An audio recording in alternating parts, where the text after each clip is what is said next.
오늘의 주요 뉴스입니다. 오늘 오전 대만 동부 해안에서 7.2 규모의 강진이 발생해 피해가 속출하고 있습니다. 지금까지 사망자 9명, 부상자 820명 이상으로 확인된 가운데 무너진 수십 채 건물에 100명 이상이 또 갇혀 있는 것으로도 알려졌습니다. 한동훈 국민의힘 총괄선대위원장은 전국 55곳이 초박빙이라면서 개헌선이 뚫리면 나라가 무너진다고 지지를 호소했습니다. 이재명 더불어민주당 공동상임선대위원장은 국민의힘은 4.3 학살의 후회라며 발언 수위를 더 높였습니다. 대사관 직원에게 갑질했다는 의혹을 받고 있는 정재호 주중대사가 부당한 업무를 지시했다는 논란에도 휩싸였습니다. 중국이 강력한 제로 코로나 정책을 펴던 시기 코로나19에 감염된 직원에게 주말에 출근을 압박했다는 겁니다. 단독 보도합니다. 국민적 사랑을 받아온 자이언트 판다 푸바오가 4년간의 한국 생활을 마치고 오늘 중국으로 떠났습니다. 6천여 명의 관람객이 모여 눈물을 흘리며 푸바오를 배웅했습니다.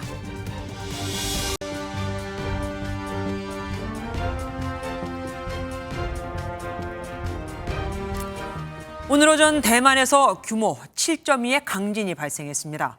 지진 강도 7단계 중 6단계에 해당하는 아주 무서운 지진이었는데 대만에서 규모 7이 넘는 지진이 발생한 건 25년 만이라고 합니다. 지진의 여파는 대만은 물론 중국에서도 느껴질 정도였고 바다 건너 일본 오키나와에는 한때 쓰나미 경보가 발령되기도 했죠.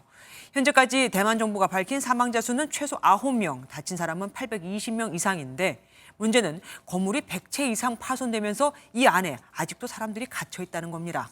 저 소식 송주영 기자가 보도합니다. 9층짜리 빨간 건물이 45도 가까이 기울어져 있습니다. 무너진 건물 안에서 가까스로 어린이를 꺼내 구조합니다.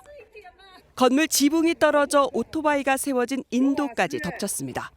因为摇得很厉害，然后我们家门口的机车都倒了，然后我就赶快关瓦斯、关电源，然后把大门打开。 현지 시간 오늘 오전 8시쯤 대만 동부 화롄에서 남동쪽으로 7km 떨어진 곳에서 강진이 발생했습니다. 규모 7.2 지진으로 최소 9명이 숨지고 820여 명이 다쳤습니다. 100채 넘는 건물이 무너졌고 8만 7천여 가구의 전기 공급도 끊겼습니다. 摸那个电线很危险，不要摸电线，那个瓦斯산사태로 흙먼지가 뽀얗게 피어오르는 장면도 곳곳에서 포착돼 추가 피해가 우려됩니다. 지진 여파로 일본 오키나와와 필리핀 앞바다 등에 한때 쓰나미 경보가 내려졌습니다. 이번 지진은 1999년 2,400명이 숨진 7.6 지진 이후 가장 큰 규모로 한국인 피해는 없는 것으로 파악됐습니다. MBN 뉴스 송주영입니다. 지진이 발생한 대만에는 세계 최대 반도체 업체 TSMC가 있죠. TSMC는 일부 생산 라인을 중단하고 직원들을 대피시켰습니다. 그런데 이게 끝이 아닐 수도 있는가 봅니다.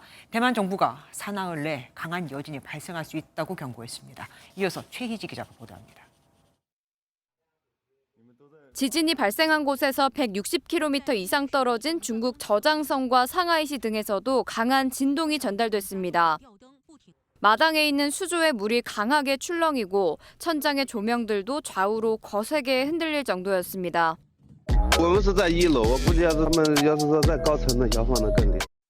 학교에서 수업 중이던 학생들도 갑작스레 느껴진 강한 진동에 건물 밖으로 나와 다급히 대피해야 했습니다. 대만에 있는 세계 최대 파운드리 반도체 업체 TSMC는 일부 생산 라인을 중단하고 직원들을 급히 대피시켰습니다. TSMC 측은 직원들의 안전을 위한 예방 조치였다고 밝혔지만 작업 재개에 앞서 종합적인 점검 작업이 진행 중입니다. 원자력 발전소는 공장 바닥으로 냉각수가 넘쳐 흐르긴 했지만 방사선 조사 결과치는 안정 범위에 있다고 알려졌습니다. 환태평양 지진대 일명 불의 고리에 위치한 대만은 지진이 자주 발생하는 지역으로 대형 참사를 낳았던 사례만 지난 100년간 약 50차례에 달합니다. 대만 당국은 3, 4일 내 규모 7.0 수준의 여진이 발생할 가능성이 있다고 경고했습니다. 在余震频繁发生的这个时刻，政府更要确保资讯的正确性，也提供有需要的国人及时的协助。 중국 정부는 대만 지진에 우려를 표하며 필요한 도움을 제공할 의사가 있다고 밝혔습니다. MBN 뉴스 최희지입니다. 국내 소식, 이번엔 총선 소식으로 가보겠습니다. 본투표는 일주일, 사전투표까지는 딱 이틀 남았죠. 한동훈 국민의힘 총괄선대위원장은 충북과 강원, 경기까지 1시간마다 동선을 옮겨가면서 8곳에서 유세를 벌였습니다. 그런데 여기서 처음으로 자체 분석 결과를 내놨습니다. 전국 55곳에서 초박빙 상태라고요. 그러면서 개헌선이 뚫리면 대한민국이 무너진다고 호소했습니다. 먼저 한 위원장의 유세 현장부터 보시겠습니다. 정태진 기자입니다. 하얀 종이를 꺼내든 한동훈 위원장이 처음으로 구체적인 판세 분석을 공개했습니다. 국민의힘이 전국에 55곳에서 박빙으로 이기거나 지고 있습니다. 이런 초박빙 지역에서 이기면 국민의힘이 여러분이 반드시 승리합니다. 여기서 다 무너지면 개헌선이 무너지게 됩니다. 개헌 저지선, 즉 101석이 뚫리면 범죄자들이 헌정 질서를 무너뜨릴 거라며 사전 투표장에 가달라 지지를 호소한 겁니다. 위원장 취임 이후 강원에 5번이나 오겠다 강조했던 한동훈 위원장은 이곳 원주를 다시 찾아 우리는 진심이라며 강원 민심 다지기에 나섰습니다. 또 한 위원장은 막말 등 각종 논란에도 그냥 버티는 게 민주당이라며 이재명, 조국 대표를 싸잡아 비판했습니다. 이재명 대표의 별명 뭡니까? 제가 만든 게 아니라 이재명 대표가 진짜 형수에게 한 말 아닙니까? 죄를 다 잊으셨습니까? 그 불공정의 아이콘을 잊으셨어요? 포천과 동두천 등 경기 북부 지역까지 순회한 한 위원장. 내일은 서울과 경기에서 수도권 총력전을 이어갑니다. MBN 뉴스 정태진입니다. 이재명 더불어민주당 상임공동선대위원장은 제주 4.3 추념식에 참석했습니다. 추모식 자리에서 눈물을 보이기도 한 이 위원장은 윤석열 대통령과 한동훈 국민의힘 총괄선대위원장이 불참한 것을 놓고 사과해야 한다고 날을 세웠죠. 국민의힘은 4.3 학살의 후회라는 표현까지 쓰면서 4.3 사건을 폄훼한 여당 후보를 겨냥하기도 했습니다. 정태훈 기자가 현장에 다녀왔습니다. 제주 4.3 추념식을 찾은 이재명 민주당 상임공동선대위원장이 유족의 사연을 듣던 중 눈물을 흘립니다. 추념식이 끝난 뒤에는 한동훈 국민의힘 총괄선거대책위원장이 추념식에 참석하지 않은 걸 두고 날선 비판에 나섰습니다. 이 4.3 학살의 후예라고 할 수 있는 정치 집단이 바로 국민의힘입니다. 그런데 국민의힘은 여전히 4.3을 폄훼하고 있습니다. 4.3 폄훼 인사에 대해 불이익을 줘야 마땅하다고도 했는데 과거 SNS에 4.3에 대해 김일성의 지령을 받고 일어난 무장폭동이라고 쓴 조수연 국민의힘 대전 서구갑 후보를 겨냥한 걸로 보입니다. 다만 한 위원장은 이 위원장을 일베라고 맞받으며 제주 역사의 아픔을 정치적으로 이용만 해왔지 실제로 그 아픔을 보듬기 위해 행동한 건 없다고 반박했습니다. 제주 일정을 마치고선 곧장 경남으로 향했습니다.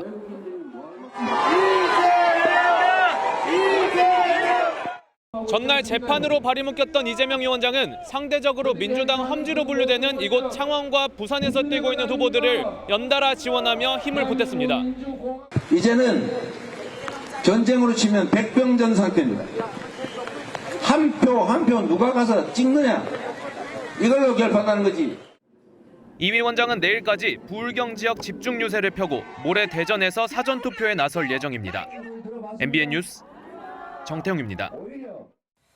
조금 전 국민의힘이 55곳 지역구에서 초박빙이라고 한 자체 분석 결과를 전해드렸는데 그럼 야당은 어떻게 분석하고 있었을까요? 야당도 비슷했습니다. 정리해보자면 국민의힘은 90석 플러스 알파, 더불어민주당은 110석 플러스 알파를 예상하고 있었습니다. 김도현 기자가 보도합니다. 국민의힘이 권역별 시도당 차원에서 꼽은 확실한 우세 지역은 80곳 안팎입니다. 서울을 비롯한 수도권에서 13곳, 영남 53곳, 충청 9곳과 강원 5곳입니다. 중앙당 차원에선 최근 여론 흐름이 회복세에 있다고 보고 추가로 경합지에서 10석은 더 확보할 것으로 판단하고 있습니다. 더불어민주당은 최소 110석은 확보할 것으로 예측하고 있습니다. 권역별로 살펴보면 수도권에서 78곳, 호남에서 28곳, PK 16곳, 충청권 18곳 등을 우세 지역으로 꼽았습니다. 전문가들도 야권이 여권보다 더 많은 의석수를 가져갈 것으로 예측하고 있습니다. 정권 심판을 뒤집을 만한 아젠다나 이런 게 아직 제시되지 않았기 때문에 아무래도 총선까지는 정권 심판이 어느 정도 작용하지 않을까 이렇게 예상이 됩니다. 다만 여론조사에 반영되지 않은 숨겨진 보수표가 결집할 가능성이 있는 만큼 박빙의 승부가 벌어질 것이란 예측도 나옵니다. 우리나라 이념 지형을 놓고 봤을 때는 보수가 불리한 지형은 아니다. 이 오차범위 안에 있는 거기 때문에 이걸 가지고 우리가 쉽게 어떻다고 판단하기는 힘들 것 같아요. 전문가들은 막말 등 돌발 변수와 투표율에 따라 남은 일주일 사이에도 선거 판세는 바뀔 수 있다고 입을 모았습니다. MBN 뉴스 김도형입니다.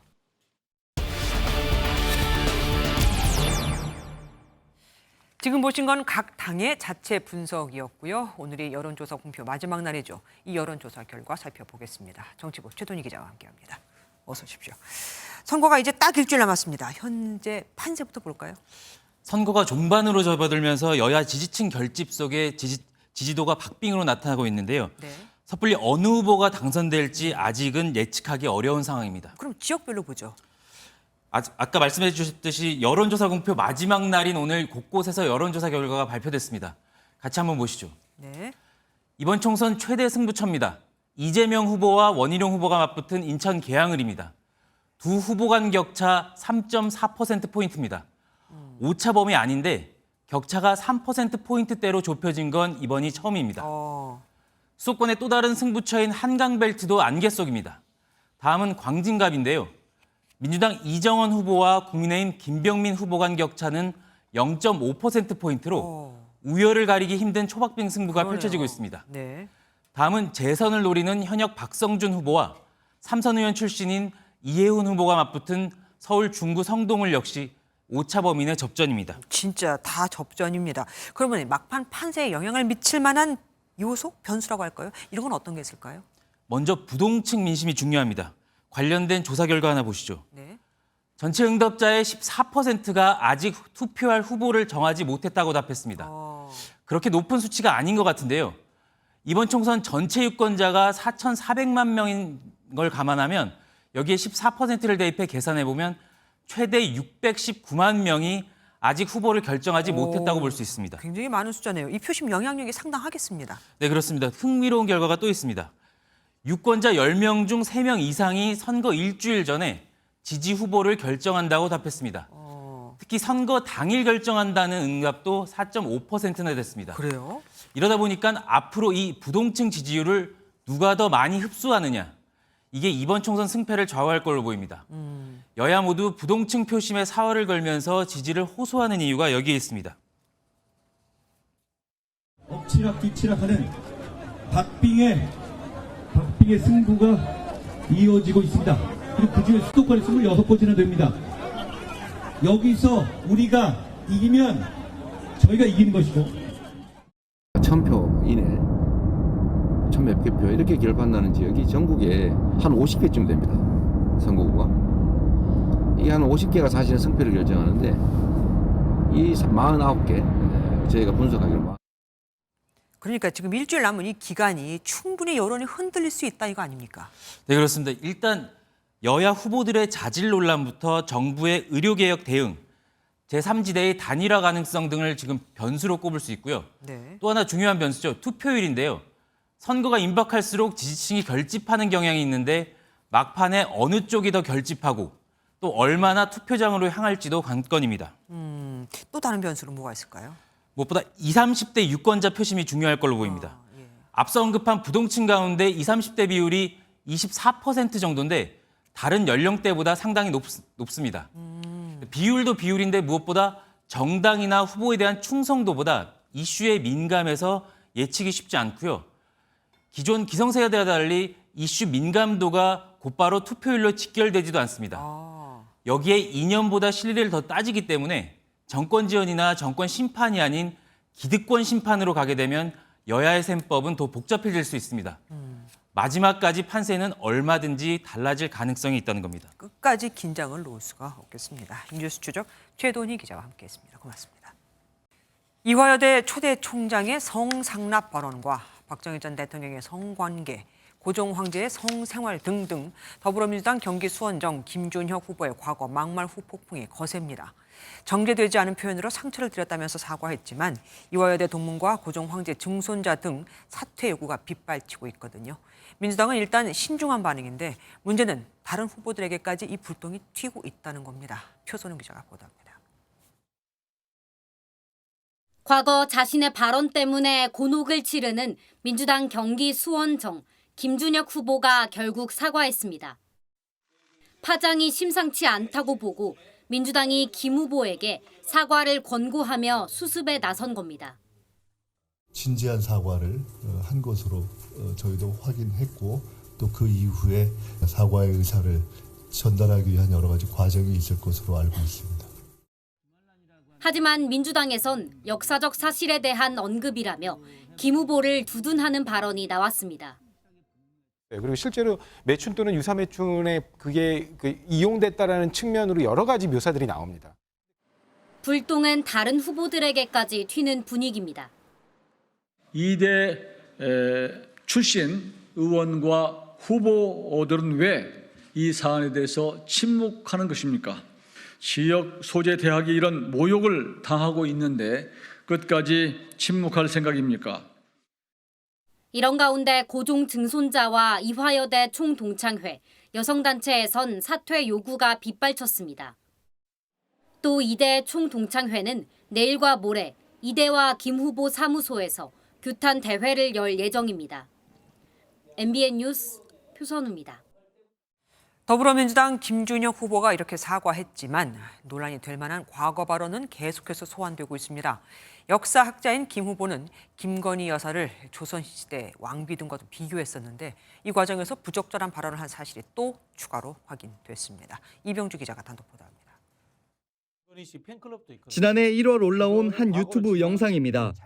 역사학자인 김준혁 후보가 조선시대 왕비 등 역사 속 여성과 김건희 여사를 비교하면서 궁 안의 여성을 관리하는 게 중요한 역할이라는 취지로 발언합니다. 그러면서 김 여사도 고위 관료의 아내를 관리해야 한다고 말합니다.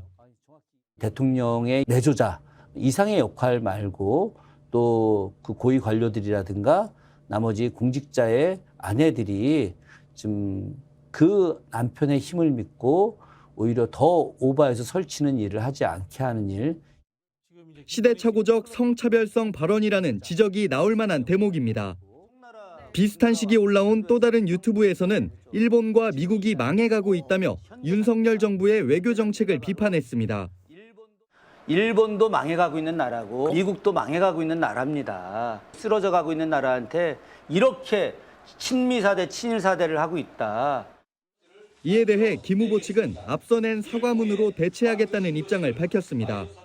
입담 있는 역사학자로 여러 유튜브 방송에 출연하며 안 썼으면 좋았을 표현이 포함됐다면서 인지 못한 과거 발언으로 불편한 이들께 사과드린다는 설명입니다. MBN 뉴스 이병주입니다. 편법 대출 등 의혹을 받는 양문석 민주당 경기 안산갑 후보가 오늘 상대 후보와 TV 토론을 했습니다. 당연히 편법 대출 얘기가 나왔겠죠. 상대 후보는 양 후보가 반성도, 해명도, 변명도 없다고 했는데 하지만 양 후보는 정부 심판을 강조하며 사퇴를 하지 않겠다는 뜻을 명확히 했습니다. 좋은 정치로 갚아 나가겠다면서요. 유승우 기자가 보도합니다. 1시간가량 진행된 경기 안산갑 후보자 토론회의 쟁점은 단연 양문석 민주당 후보의 편법 대출 논란이었습니다. 장성민 국민의힘 후보는 11억 원은 경기 안산시 상록구 소상공인 지원 예산의 73%에 해당한다며 어떻게 소상공인 지원책을 논할 수 있느냐고 꼬집었습니다. 양 후보는 좋은 정치로 갚아나가도록 하겠다면서도 장 후보를 향해 경제 실책은 부정하면서 소상공인들이 살기 어려운 점은 인정하느냐고 맞받아쳤습니다. 토론 뒤에도 대출 문제 관련 기자들의 질문이 쏟아졌지만 양 후보는 이를 묵묵부답으로 일관했습니다. 오늘 숙소 신고 의혹 관련해서 좀 어떤 입장이세요? 그 아파트 파신다 그랬는데 언제쯤 지금 내놓으시고 파실 예정인가요? 구체적인 해명도 없고 변명도 없고 사실상 윤리적, 양심적으로 피할 길은 없는 것 아니냐. 각종 현안에 대한 공방도 이어진 가운데 양 후보는 윤석열 검찰 독재 정부를 장 후보는 방탄국회를 만든 거대 양당을 심판해달라며 지지를 호소했습니다. MBN 뉴스 유승호입니다. 어제 더불어민주당 양문수 후보에 대해 새마을금고중앙회가 조사에 착수했다고 전해드렸죠. 대구 수성 새마을금고가 양 후보의 대출금을 전액 회수하기로 결정했습니다. 양 후보가 사업자 대출을 받아 다른 대부업체 대출금을 갚았다고 시인을 한 만큼 약정사항을 위반했다는 겁니다. 이복현 금감원장도 주택 구입 목적으로 사업자 대출을 받았다면 편법이 아니라 명백한 불법이라고 밝혔습니다. 이혁근 기자가 보도합니다. 대구 수성 새마을금고가 편법 대출 의혹이 제기된 양문석 후보의 대출금 11억 원에 대해 전액 회수 결정을 내린 건 대출 약정 위반 때문입니다.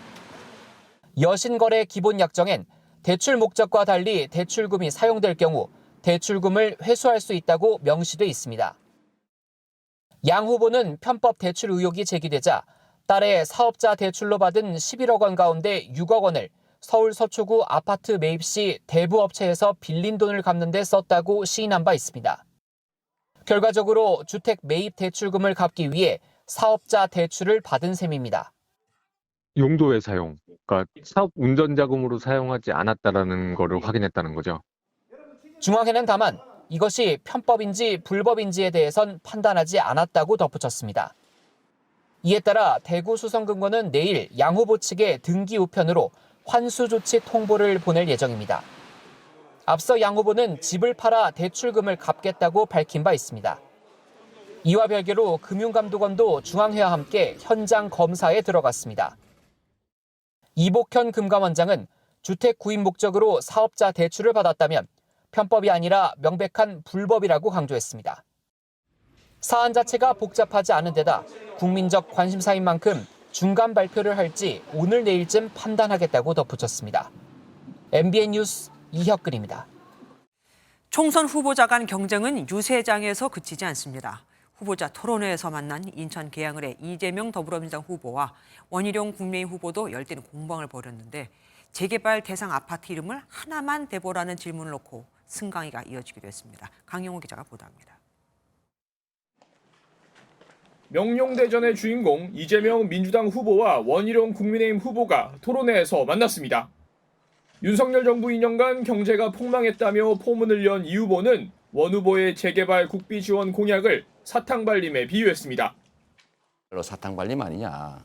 정부가 재정이 부족해서 지금 서민 지원 예산도 R&D 예산도 깎는데 무슨. 원 후보는 민주당이 집권한 25년간 계양 발전이 없었다고 맞받아치며 이 대표를 향해 취임 후 2년간 무엇 했느냐고 공격했습니다.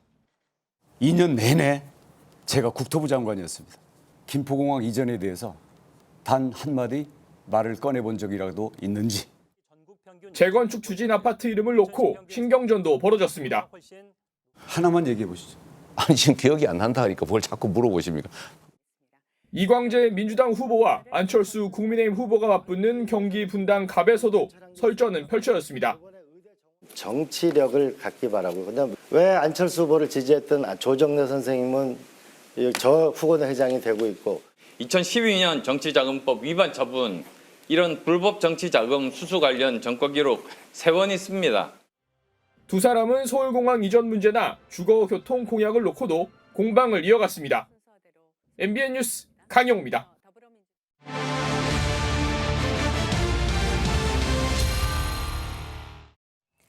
격전지 속으로 오늘은 경기 용인 갑입니다. 반도체 벨트의 핵심 지역이자 세계 최대 규모의 반도체 클러스터가 들어설 곳이지만 또 한편으로는 과거 국회의원들이 줄줄이 실형을 선고받으며 정치인들의 무덤으로 알려진 곳이기도 하죠. 국민의힘과 민주당, 개혁신당 후보의 3파전이 벌어지는 이곳에 장명훈 기자가 다녀왔습니다. 경기 용인시 특히 이곳 용인 갑 지역은 토박이 농촌 인구가 많아 보수 성향이 짙은 지역이었습니다. 최근 치러진 3번의 총선은 모두 보수 정당 후보가 깃발을 꽂았습니다. 하지만 구도심 개발과 함께 외지인 유입이 늘면서 대선과 지방선거의 민심은 각각 엇갈렸습니다. 이번 선거도 뚜껑을 열어봐야 안다는 말이 나오는 이유입니다. 지역 민심은 고질적인 교통 문제 해결과 함께 반도체 클러스터 조성으로 지역 발전을 이끌 후보를 바라고 있습니다. 반도체 클러스터가 들어와서 청년분들이 일자리를 좀 많이 얻을 수 있는 기회가 좀 됐으면. 여기는 전철이 없기 때문에 뭐 여기 경강선이라든지 이런 것을 빨리 연결하고. 더불어민주당은 당내 3자 경선에서 현역을 누르고 공천장을 받은 경찰 출신 이상식 후보가 출마했습니다. 정권 심판론 기조 아래 GTX-A 지선 신설과 반도체 공과대학 설립으로 용인을 반도체의 메카, 명품 도시로 만들겠다는 포부입니다. 반도체 클러스터의 성공이 우리 처인과 용인의 미래를 결정한다고 보고요. 용산에서 낙하산으로 내리꽂은 그런 후보는 아마 이제 처인 주민들이 원하지 않을 것입니다. 국민의힘은 특수통 검사 출신이자 대통령실 비서관을 지낸 이원모 후보가 도전장을 냈습니다. 친윤 후보로서 예산 확보를 공언하며 반도체 클러스터 조기 착공과 경강선 연결, 복합 문화센터 유치 등을 공약으로 내걸었습니다. 저희 이원모는 정부, 지자체, 당 이 3박자 확실히 조율할 능력이 갖춰진 후보라고 자신 있게 말씀드릴 수 있을 것 같습니다. 거대 양당 후보와 맞서는 개혁신당 양향자 후보는 반도체 전문가임을 내세워 표심을 호소하고 있습니다. 반도체 클러스터의 조기 착공과 글로벌 반도체 기업 유치, 인근 반도체 권역을 잇는 고속도로 신설 등을 약속하고 있습니다. 용인을 곳곳을 상세하게 제가 알고 있는 후보고, 그리고 30년 반도체 전문가이기 때문에 이곳에 첨단 산업으로 일자리를 창출하는 그런 일은 제가 제일 잘. 3인 3세계 후보 중 지역 표심은 누구의 손을 들어줄지 관심이 쏠립니다. 비상하는 처인의 실력 있는 일꾼 이상식 부탁드리겠습니다. 처인구를 위한 예산 폭탄 빠르고 확실하게 끌어오겠습니다. 전문가로 성장한 진짜 용인 사람 양향자를 꼭 사용해 주십시오. MBN 뉴스 장명훈입니다. 오고 가는 언제 매일 여의도는 전쟁 중 Talk to me. 총선 톡톡 시간입니다. 이호정 기자와 함께합니다. 어서 오십시오. 첫 번째 키워드 보겠습니다. 문재인 전 대통령 얘기네요. 총선판에 등판한 거를 두고 지금 논란이 많이 일고 있는데 네. 오늘은 부산 금정을 갔더라고요. 이례적인 건가요? 일단 전직 대통령을 찾아오는 후보들을 대통령이 만나면서 우회적으로 힘을 실어주거나 혹은 SNS나 영상 이런 것들로 좀 직간접적으로 힘을 실어주는 지지세 결집에 나선 사례는 있습니다. 박근혜 전 대통령도 최측근인 유영하 변호사를 지지하는 영상을 남기기도 했습니다. 제가 이루고 싶었던 꿈은 다 이루지 못하였지만 유 후보가 저를 대신하여 이루어 줄 것으로 저는 믿고 있습니다. 하지만 문재인 전 대통령처럼 이 전임 대통령이 여러 지역구, 여러 후보를 찾아다니며 정권 심판론에 힘을 싣는 행보는 이례적이라는 평가입니다. 그래서 여권의 비판이 나오는 건데요. 네. 한동훈 위원장은 이 부동산 정책 실패와 공정 이슈 등 문재인 정부 실정을 일깨워줘서 고맙다고 했습니다. 뒤로는 양문석처럼 사기대출 11억을 받아서 집을 샀습니다. 우리한테는 집 못 사게 해놓고 자기들 정책 실패 때문에 그래놓고 뒷구멍으로 자기들은 이런 일을 했습니다. 선거가 다가오니까 공방이 점점 더 치열해지고 있습니다. 다음 키워드 보겠습니다. 동작이 지역구인데 이재명 대표 얼굴입니다. 예, 이재명 대표 어제 이 동작을 서울 지역구를 찾았습니다. 네. 어제로 6번째 동작 방문인데요. 네. 그래서 이 나경원 후보는 이런 말을 하기도 했습니다. 이재명 대표는요, 계양이 지역구가 아니라 동작이 지역구인가 봐요. 동작에 5번 왔어요. 동작 주민을 우습게 생각하는 거 아닙니까, 여러분? 예, 이런 상황인데 어제 주목을 받은 건 이재명 대표의 이 발언이었습니다. 나경원 후보는 별명도 있는데 나베 이런 별명도 불릴 정도로 사실은 국가관이나 국가 정체성에 대해서 의문을 제기하는 분들이 많은 분이죠. 잠깐만요. 그런데 지금 방금 얘기한 나베라는 단어는 지난번에도 뭐 문제가 되지 않았었습니까? 예, 이 나 후보와 고 아베 전 총리의 이름을 따서 이 나 후보를 비방하는 데 쓰이던 말인데요. 일본어 그대로 읽으면 냄비를 뜻하고 이 냄비를 밟아야 제맛이라는 문구가 실린 류삼영 후보의 공보물이 논란이 된 바 있습니다. 네. 이 냄비가 여성에게 성적 비하의 의미로 쓰인다는 게 알려지면서 여성 비하 논란이 일자 류 후보 측은 공식 공보물은 아니다라고 대응을 했는데요. 그런데 이 단어를 이 대표가 그대로 쓰자 한동훈 위원장은 계획적이고 일상적인 여성 혐오라고 비판을 했습니다. 네, 마지막 키워드 보겠습니다. 단일화 치킨 게임, 이건 무슨 말입니까? 예, 이러다 다 죽는다. 바로 부산 수영구 여권 지지층 사이에서 나오는 말입니다. 이 수영은요, 이 보수 정당이 한 번도 놓친 적이 없는 보수세가 강한 지역인데 여론조사를 보면 국민의힘 전현욱 후보가 민주당 유동철 후보에 밀리고 있습니다. 막말 논란으로 공천이 취소된 장해찬 후보가 무소속으로 출마하면서 보수표가 갈리고 있는 건데요. 장 후보는 정 후보에게 단일화를 제안하면서 거부하는 쪽이 민주당 이중대라고 압박에 나섰고요. 정 후보는 공천 취소 당사자가 사퇴하면 단일화는 되는 거라며 누가 민주당 이중대냐고 맞서고 있습니다. 네. 이 당에선 막말 논란으로 공천을 취소한 후보와 단일화는 어렵지 않겠냐는 입장인데 이대로라면 국민의힘은 내부 분열로 한석을 내줄 수도 있습니다. 그러네요. 한쪽이 39%니까 26.7, 24.2 합하면 훨씬 넘을 수 있겠네요. 예, 지금까지 이호정 기자와 총선 톡톡 함께했습니다. 고맙습니다. 외교부의 비위 행위 신고가 접수된 정재호 주중대사, 이번엔 부당한 업무 지시를 했다는 논란이 제기됐습니다. 코로나19에 감염된 직원에게 출근을 압박했다는 겁니다. 당시 중국은 엄격한 제로 코로나 정책으로 감염 상태를 알면서도 외부 활동을 하면 최대 사형도 가능하다는 보도가 나오던 시기였습니다. 베이징에서 윤석정 특파원이 단독 보도합니다. 코로나19가 기승을 부리던 2022년 12월 베이징 주중대사관에 설치된 홍보물입니다. 베이징 교민사회 관계자는 MBN 취재진에 홍보물 설치와 관련해 정재호 대사의 무리한 업무 지시가 있었다고 주장했습니다. 당시 대사관의 홍보물 설치 담당자는 코로나19에 감염돼 출근하지 못하던 상황. 하지만 주말을 앞두고 정 대사가 주변에 월요일 아침 출근했을 때 홍보물 설치가 완료돼 있게 하라고 지시했다는 겁니다. 결국 해당 직원은 코로나19에 감염된 채 주말에 출근해 작업을 진행해야만 했습니다. 당시 중국은 강력한 제로 코로나 정책을 펼쳐 감염자가 방역 수칙을 위반하다 적발되면 어떤 불이익을 받을지 모르는 시기였습니다. 대사관 측도 이런 부분을 인지하고 있었지만 담당자에게 정 대사의 업무 지시만 전달할 뿐 별다른 대책은 없었다는 겁니다. 이에 대해 대사관 측은 정재호 대사는 담당자가 코로나19에 걸린 사실을 보고받은 적도 해당 직원에게 주말 업무를 지시한 적도 없다고 해당 의혹을 강하게 부인했습니다. 정 대사는 지난달엔 대사관 직원의 폭언 등 갑질을 했다는 내용으로 외교부에 신고가 접수됐습니다. 고발을 접수한 외교부 감찰관실은 조만간 베이징 현지 조사에 나설 것으로 전해졌습니다. 정 대사는 이에 대해 보도 내용은 일방의 주장만을 기초로 한 것이라며 사실관계 조사가 있을 예정이니 구체적인 언급은 하지 않겠다는 입장을 밝힌 바 있습니다. 베이징에서 MBN 뉴스 윤석정입니다.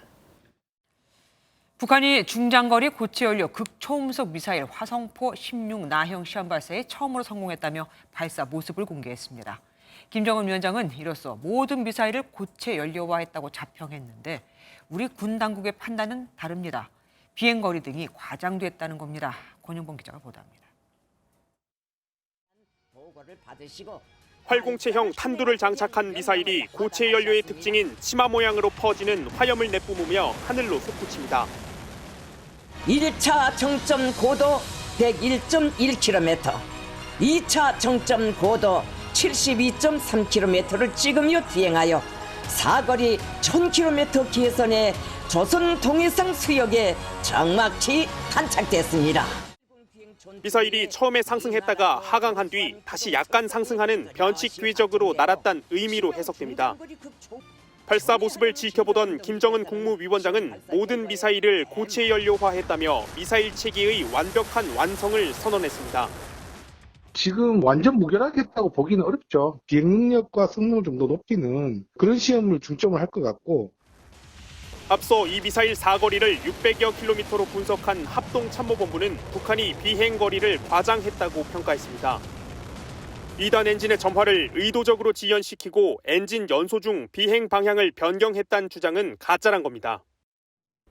군 당국은 극초음속 미사일은 고난도 기술이 요구되는 만큼 북한이 전력화하기까지 상당 기간이 소요될 것으로 내다봤습니다. MBN 뉴스 권용범입니다. 윤석열 대통령이 전공의들의 만남을 제안한 것에 대해서 의료계가 환영의 입장을 밝혔습니다. 정부와 전공의 측과의 물밑 접촉도 진행되고 있는 것으로 알려졌는데, 하지만 전공의들은 아직도 대화 여부에 대해서 뚜렷한 입장을 밝히지 않고 있습니다. 한편 정부는 커지는 의료 공백에 보건소와 보건지소에 대해 비대면 진료를 전면 허용하기로 했습니다. 전남주 기자입니다. 윤석열 대통령이 전공의를 향해 처음으로 대화 의사를 내비친 데 이어 오늘은 정부가 다시 한번 대화 방침을 강조했습니다. 정부는 조건과 형식의 구애 없이 여러분과 소통할 준비가 되어 있습니다. 이제 정부를 믿고 대화의 자리로 나와 기탄 없이 논의해 나갈 것을 당부드립니다. 정부는 의료계와 열린 마음으로 논의해 나가겠다고 밝힌 가운데 대화와 소통에 나서달라고 당부한 겁니다. 정부와 대치 중인 의료계는 대통령의 대화 제안에 환영할 일이라는 입장을 내놨습니다. 우리 비상대책위원회에서 제안했던 대통령님과 전공의와의 직접 만남을 진행해 주시겠다는 것은 환영할 일입니다. 다만 어렵게 성사되는 만남이 의미 있는 만남이 될 수 있어야 한다는 입장 또한 확고하다고 덧붙였습니다. 전공의 단체는 아직 공식적인 입장을 밝히지 않은 가운데 내부 논의를 이어가고 있는 것으로 알려졌습니다. 다만 정부와 의료계 인사 모두 대통령과 전공의가 만남을 위한 물밑 접촉은 이뤄지는 것으로 알고 있다고 전했습니다. 한편 의대 교수들 사이에서는 대통령과 대화할 필요조차 없다는 강경한 목소리도 나오는 가운데 정부가 의대 정원 증원 방침을 철회하면 대화에 나서야 한다는 의견도 있어 앞으로 전공의들이 어떤 입장을 내놓을지 주목됩니다. MBN 뉴스 전남주입니다. 오늘 송영길 소나무당 대표의 민주당 동봉투 살포 재판에서 기이한 일이 벌어졌습니다. 피고인인 송 대표는 물론 변호인들까지 아무도 나오지 않았거든요. 판사는 상상도 못했다며 재판이 엉망이 됐다고 토로했습니다. 홍주 기자가 보도합니다. 지난달 말 보석 청구가 기각된 송영길 소나무당 대표는 기각 후 첫 재판인 지난 1일 법정에 나오지 않았습니다. 당시 송 대표는 정신적 충격을 호소했는데 어제는 저항권의 하나로서 재판을 거부하며 단식에 돌입한다고도 밝혔습니다. 재판 거부의 일환으로 송 대표는 오늘 예정된 공판에도 불출석 사유서를 내고 나오지 않았습니다. 송 대표는 구속 상태인 만큼 본인이 나오지 않아도 변호인들만 출석하면 재판 진행은 가능합니다. 그런데 오늘 재판에선 변호인들도 모두 모습을 보이지 않았습니다. 재판부는 피고인 측에서 한 명도 나오지 않아 재판이 엉망이 돼버렸다며 변호인이 불출석하는 상황은 상상을 못했다고 지적했습니다. 특히 다음 기일에도 나오지 않으면 피고인 없이 진행하거나 구인장 발부도 고려하겠다고 경고했습니다. 변호인은 송 대표의 뜻을 존중하는 차원에서 함께 나가지 않은 것이라며 다음 기일인 오는 15일에는 출석할 예정이라고 밝혔습니다. 당연히 재판부의 입장 존중하고요. 선거 운동 기간도 마치니까 그때는 출석하실 수 있지 않을까 싶습니다. 한편 송 대표는 수감 중인 서울구치소 안에서 국회의원 후보 방송연설을 하게 해달라고 요청해 법무부가 이를 검토하고 있습니다. MBN 뉴스 홍지호입니다. 부부가 모두 음주운전으로 붙잡혔습니다. 차가 2대였냐고요? 아닙니다. 차는 1대였는데 교대로 운전을 했거든요. 화면을 보시면 저 상태로 어떻게 운전을 할 생각을 했지 싶으실 겁니다. 장덕진 기자가 단독 보도합니다. 검은색 승용차가 교차로에 멈춰섭니다. 곧바로 조수석에서 내린 한 남성. 몸을 가누지 못하고 비틀거리다 차에 기댑니다. 잠시 뒤 운전석에서 여성이 내리고 비틀거리던 남성이 차에 들어가 운전을 시작합니다. 그런데 갑자기 경찰차가 도착합니다. 두 사람의 수상한 모습이 고스란히 CCTV에 포착된 겁니다. 관제하다가 신고를 한 거고요. 그러니까 차에서 내린 남자가 비틀거린다. 이렇게 신고가 들어와서요. 음주 측정 결과 남편과 아내 모두 면허 취소 수준이었습니다. 함께 술을 마시고 아내가 먼저 750m가량 운전을 했는데 무언가 마음에 안 들었는지 교차로에 잠시 멈춰섰을 때 남편이 자리를 바꾸자고 한 겁니다. 아내에 이어 운전대를 잡은 남성은 이곳에서 차를 4m 정도 움직였습니다. 머리가 짧은 거는 처벌을 받을 때 참작 사유는 되거든요. 시동을 꼭 움직이기라도 하면 그게 몇 센치라도 음주운전에는 해당이 됩니다. 경찰은 남편과 아내 모두 음주운전으로 입건했습니다. MBN 뉴스 장덕진입니다. 최근 승용차가 자동차 전용도로 안전지대에 정차된 대형 화물차를 들이받아 승용차 탑승자 2명이 중태에 빠지는 사고가 있었습니다. 비상 상황이 아니면 안전지대에 차를 세우면 안 되지만 졸립다고 세우고 담배를 피운다고 세우는 등 사실 많은 운전자들이 이를 잘 모릅니다. 벌금도 있지만 대부분이 계도로 끝나죠. 노하린 기자가 현장 취재했습니다. 흰색으로 표시된 자동차 전용도로 안전지대 위에 버스와 SUV 탑차까지 줄지어 서 있습니다. 구급 차량이나 긴급 차량이 아니면 진입이 금지되지만 제대로 지켜지지 않는 겁니다. 지나가다 하도 졸려갖고 잠깐 좀 있다가 가려고. 서울 시내 다른 도로들의 상황도 다르지 않았는데 마치 주차장을 이용하듯 차량이 끊임없이 들어오고 빠지기를 반복합니다. 주정차가 금지구역인 거 알고 계셨을까 해서요. 몰랐네. 뭐 다들 세우고 잠깐 피난처네요. 지난달 초 사고가 난 지점에 다시 와봤는데요. 이렇게 주정차 금지를 알리는 표지판이 있지만 차량 10여 대가 버젓이 불법 주차한 상황입니다. 불법 주정차 신고는 매년 증가하는 추세지만 벌금은 최대 20만 원에 불과합니다. 경찰은 운전자들의 경각심을 일깨우는 활동을 벌이고 있지만 일부 전문가들은 처벌 강화가 우선이라고 말합니다. 사람이 사망하게 되면 원인이 제공하는 건데 과태료만 묻는다. 이게 말이 안 되는 거거든요. 실질적으로 가중처벌을 해서 운전자들의 인식 변화와 함께 졸음 쉼터를 늘리는 등 사고 위험을 사전에 없앨 수 있는 다각적인 대책이 필요해 보입니다.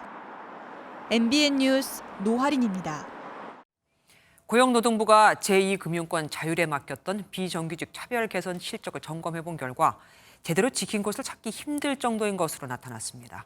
임금 차별은 말할 것도 없고 불안한 고용 조건을 약점으로 성추행을 서슴지 않은 사업장도 있었거든요.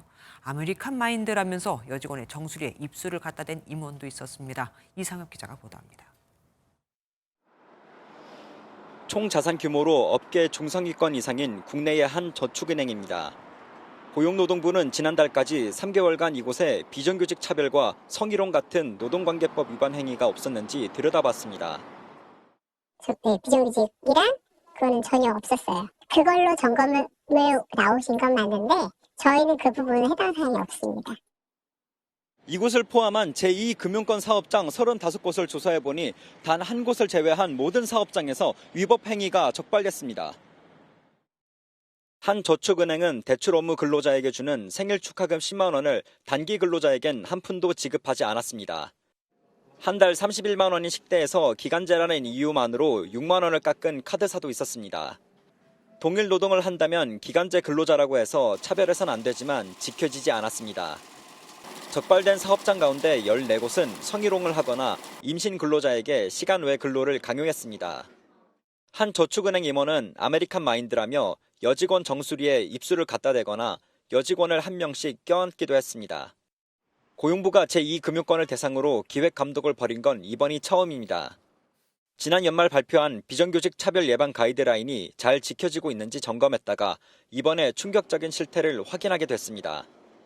고용부는 적발한 사례에 대한 시정 조치를 내리고 분기별로 기획 감독을 벌여 단속의 실효성을 높이겠다고 밝혔습니다. MBN 뉴스 이상엽입니다. 국내 최초의 아기 판다로 온 국민의 사랑을 받았던 푸바오가 중국으로 떠났습니다. 새벽부터 전국에서 모여든 6천 명의 팬들이 눈물로 배웅했습니다. 정설민 기자가 다녀왔습니다. 푸바오를 태운 차량이 푸바오가 나고 자란 판다월드를 빠져나옵니다. 푸바오가 행여 놀랄세라 말소리는커녕 퍼져나오는 울음도 꾹꾹 눌러 담습니다. 푸바오가 좋아하는 유채꽃을 품에 안고 푸바오 얼굴이 담긴 깃발을 흔들며 조용히 이별의 아쉬움을 표합니다.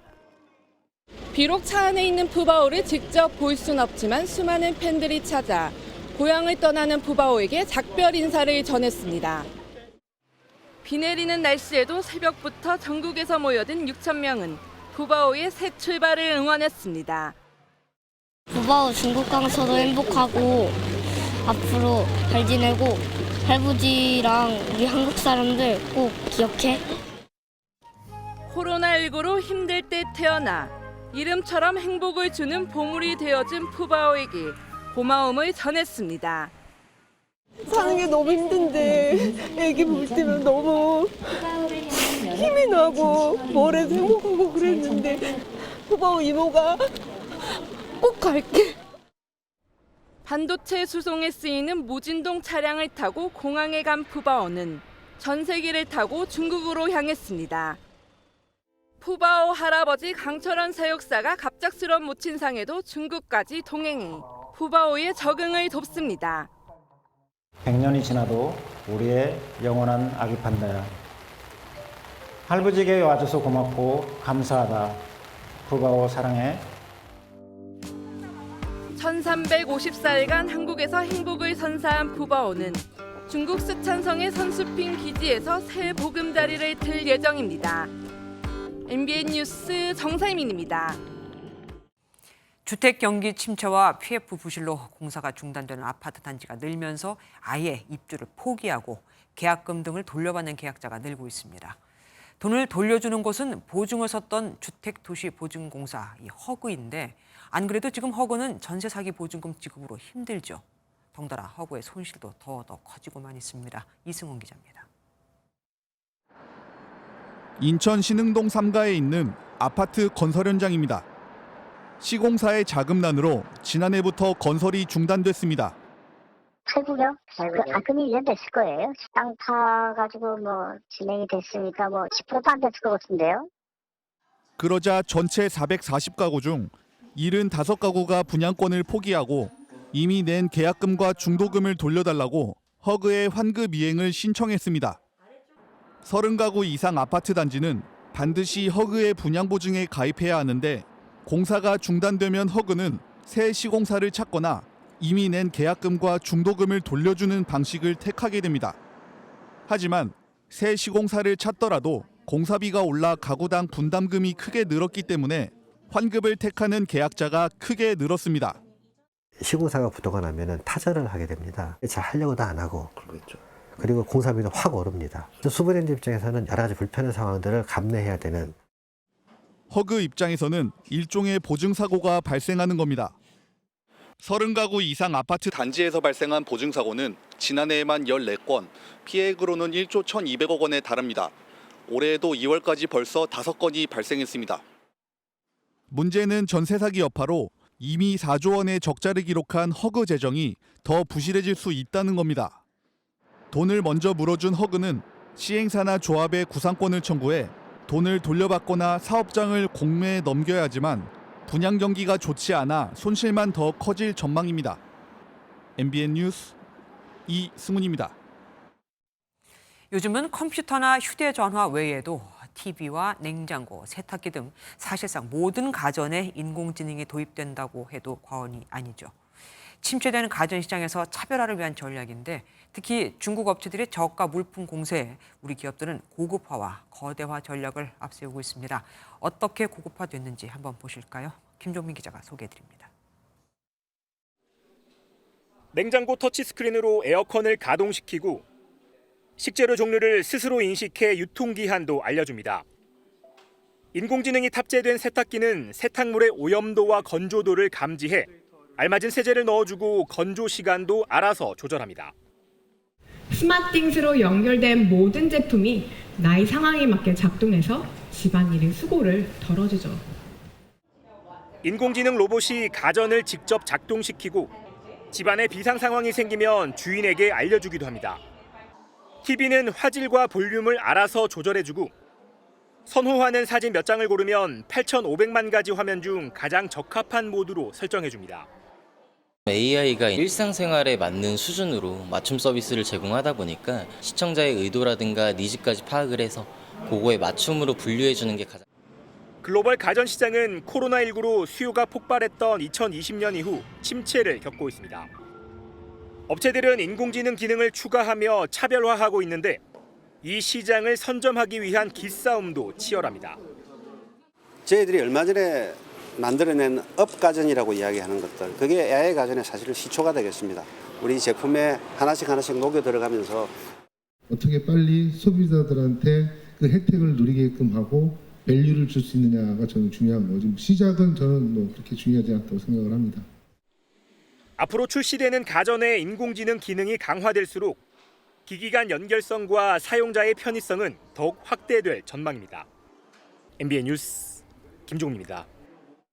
이스라엘군이 가자지구에서 식량을 나눠주던 구호단체 차량을 5인 폭격해 미국인 등 7명의 숨진 데 대해 사과했지만 이미 미국을 비롯한 우방국들의 분노는 극에 달했습니다. 이스라엘 내에서는 대규모 반정부 시위까지 벌어지면서 네타냐후 총리 총체적 위기에 놓였습니다. 이기옥 기자가 보도합니다. 포탄에 맞은 차량 윗부분에 구멍이 나 있습니다.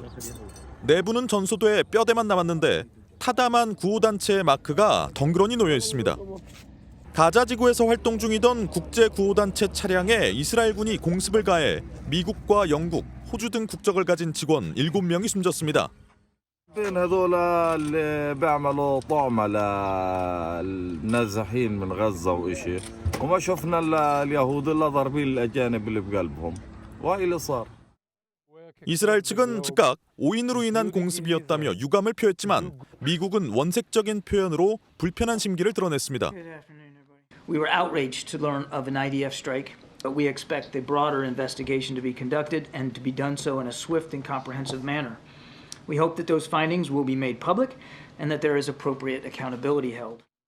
영국과 호주도 비난에 가세하면서 그간 가자 지구를 무차별 공격해온 이스라엘에 대한 국제적 압박이 커지고 있습니다. 특히 이란 영사관 폭격으로 중동 확전에 대한 위기감이 최고조에 달해 있는 상황입니다. در رابطه با این جنایت و جنایت بسیاری که رژیم صهیونیستی مرتکب شده مجازات کنند. مرتکب 이스라엘 내부에서조차 총리 퇴진을 요구하는 반정부 시위가 이어지고 있어 네타냐후 정권이 사면 초가에 처했다는 분석이 나옵니다. MBN 뉴스 이기옥입니다. 유엔 안전보장이사회는 북한의 핵 미사일 개발에 들어가는 자금을 막기 위해 대북 제재 결의안을 채택했죠. 나흘 전 우리 정부가 전남 여수 인근 해상에서 러시아로 향하던 선박을 납포한 것으로 확인됐습니다. 제재 위반이 의심된다는 미국의 요청이 있었다는데 아직도 배에 뭘 선적했는지는 모릅니다. 선장이 공개를 강하게 거부하고 있거든요. 김세희 기자가 보도합니다. 바다 위에 초록색 선박이 움직이지 않은 채 정박해 있습니다. 지난달 30일 제재 위반 행위가 의심된다며 미국의 요청으로 전남 여수 인근 해상에서 납포된 3,000톤급 화물선 더이입니다. 미국의 요청으로 우리나라에서 제재 의심을 받는 선박을 납포한 건 이번이 처음입니다.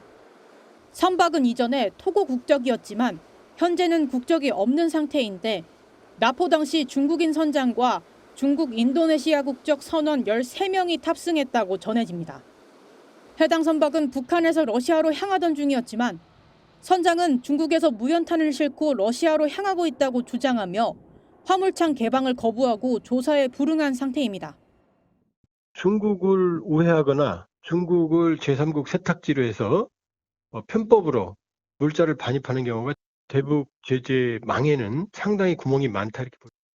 외교부는 해당 선박에 대해 한미 간 긴밀한 공조를 바탕으로 조사를 실시하고 있다고 밝혔습니다. 외교부는 어제 북한에 군수물자를 실어 나르던 선박 2척과 IT 인력 등 북한의 해외 노동자 송출에 관여한 기관과 개인도 대북 독자 제재로 지정했습니다. MBN 뉴스 김세희입니다. 오디션을 통해 선발된 한국과 일본 트로트 국가대표들의 노래 대결 한일 가왕전이 첫 방송부터 시청자의 눈과 귀를 사로잡았습니다. MBN 역대 첫 방송 최고 시청률은 물론 전 채널 시청률 1위를 기록했거든요. 이기현 기자가 보도합니다. 첫 주자인 한국 대표 마이진이 발차기만큼 시원한 목소리로 안동역에서를 열창합니다.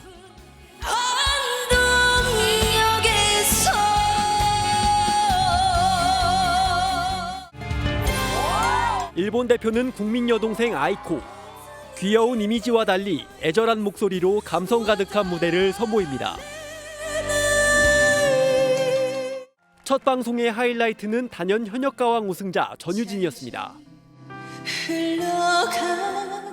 특유의 심금을 울리는 목소리로 사랑은 생명의 꽃을 부른 전유진은 상대팀 일본 가수들의 눈물샘마저 자극하며 단숨에 1위로 올랐습니다. 너무 재미있게 봤어요. 발랄하고 신나게 노래하더라고요. 7명이서 뽑혀서 한다는 게 너무너무 재밌고 우리들의 스트레스도 확 풀리고 아주 그 시간을 많이 기다리고 있다가 보죠. 국가대표들의 불꽃 튀기는 노래 대결에 한일가왕전은 첫 방송부터 두 자릿수 시청률을 기록하며 전 방송사 시청률 1위를 기록했습니다. 국가대표 음악 대결이라는 신선한 기획에 한국과 일본이라는 전통적인 라이벌이 주는 긴장감, 수준 높은 무대로 시청자들의 호기심을 자극하기에 충분하지 않았나? 전유진이 자체 탐색전 1위 자리를 지키며 기선 제압에 성공할 수 있을지 관심이 쏠리는 가운데 본격적인 경연이 시작되는 2회는 오는 9일 밤 10시에 방송됩니다. MBN 뉴스 이규현입니다. 오늘 전국에 봄비가 내렸습니다. 비구름이 남동쪽으로 이동하면서 중부지방의 비는 모두 그쳤는데요. 오늘 밤까지 남부지방에는 5mm 정도의 비가 좀 더 내리겠습니다. 내일도 맑은 하늘 보기는 어렵겠습니다. 전국이 잔뜩 흐린 가운데 호남에 5에서 20mm, 충남과 경남 지역에 5mm 미만의 비가 예상됩니다. 지면이 습한 데다 밤사이 기온이 낮아지면서 호남과 경남 내륙으로는 짙은 안개가 끼겠습니다. 이 안개가 심한 곳으로는 이슬비가 내리는 곳도 있겠습니다. 내일 아침 기온은 오늘보다 낮겠지만 낮 기온은 오늘보다 높겠습니다. 중부지방은 서울이 10도로 출발해 한낮 기온은 20도까지 오르겠습니다. 남부지방도 부산의 아침 기온이 11도, 낮 기온은 16도가 예상됩니다. 당분간 뚜렷한 비 예보 없이 맑고 포근한 봄 날씨가 예상됩니다. 내셨습니다.